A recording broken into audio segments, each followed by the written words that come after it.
salue dans le puissant nom de Jésus et que la grâce de Dieu repose sur vous abondamment. Nous sommes à l'émission Fraîche Rosée.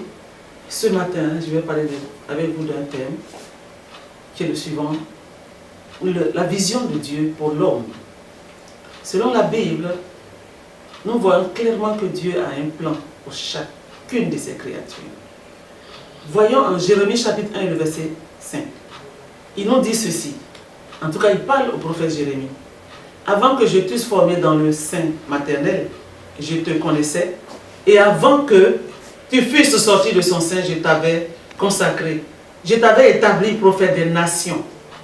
Bien-aimé, je peux affirmer, sans l'ombre d'un seul doute, que nous existions en Dieu avant de naître sur terre. Cela est clair. Pour Dieu, nous sommes ses projets. Tu ne vis pas pour toi-même, tu vis pour Dieu. Nous devons absolument donc réaliser sur terre ce plan-là pour sa gloire. Pour pouvoir lui dire, voici ce que j'ai accompli.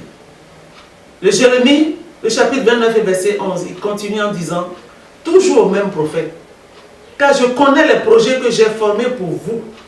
Ce sont des projets de paix et non de malheur afin de vous donner un avenir et de l'espérance. C'est pourquoi il confirme en 3 Jean verset 2, bien-aimé, je souhaite que tu prospères à tous égards et sois en bonne santé comme prospère l'état de ton âme. La vision, c'est le plan de Dieu pour ta vie, pour que tu atteignes le but qu'il t'a donné d'atteindre sur cette terre. Le processus, là, c'est ce qu'on appelle la destinée. Cette destinée qui va te permettre d'atteindre la destination finale. Ma prière ce jour, c'est que tu l'atteignes, cette destination. Au nom puissant de Jésus. Comment tu peux découvrir ta vision?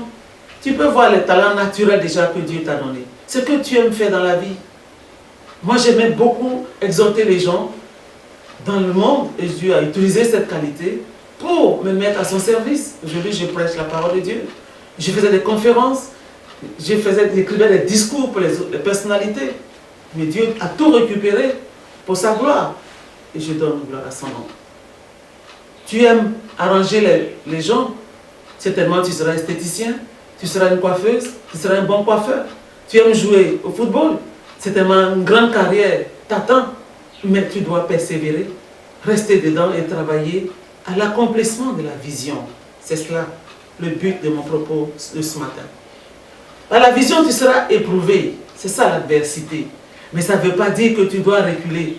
Il faut persévérer. Il faut persévérer. Il faut persévérer. La vision vient de mettre un enjeu sur cette terre. Je pense personnellement que les gens sont pauvres parce qu'ils n'ont pas de vision. Ils ne connaissent pas leur vision. Ils sont pauvres parce qu'ils ne savent même pas qui ils sont. Ça, c'est aussi un autre problème. La vision donne un sens agréable à ta vie.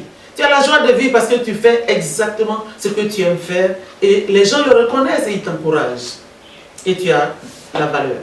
La vision doit t'amener à impacter ton monde, ajouter la valeur ajoutée à la vie des gens qui soient influencés par ta vie. Comment réaliser cela? Eh bien, par la foi. Croire que Dieu est avec toi et que cela te suffit. Travailler dur, la diligence, travailler. La discipline, rien ne vaut la discipline. Dans cette vie, il faut la discipline. Notre Dieu est un Dieu d'ordre, un Dieu de méthode, un Dieu d'organisation parfaite. Tout est bien structuré chez lui. Il y a aussi le facteur prière et la dimension des relations. Qui se ressemble s'assemble. Tu dois marcher avec des gens qui partagent la même vision que toi. Les faire s'aiguisent pour que tu deviennes ce que tu dois devenir. Mais je sais que Dieu a prévu que tu sois en haut, pas en bas. Il a prévu que tu sois devant, mais pas derrière. Alors, vas-y pour cela. Je vais donc terminer en disant que mon Dieu qui m'a appelé éclaire ta vision. Qu'il éclaire ta vision. Qu'il illumine les yeux de ton entendement pour que tu comprennes le merveilleux plan qu'il a pour toi, afin que tu ne lui résistes plus. Et je prie que Dieu donne l'onction nécessaire pour que tu réalises tous tes buts, tous tes plans, au nom puissant de Jésus. À très bientôt, à très vite. D'ici là, demeure béni. Shalom.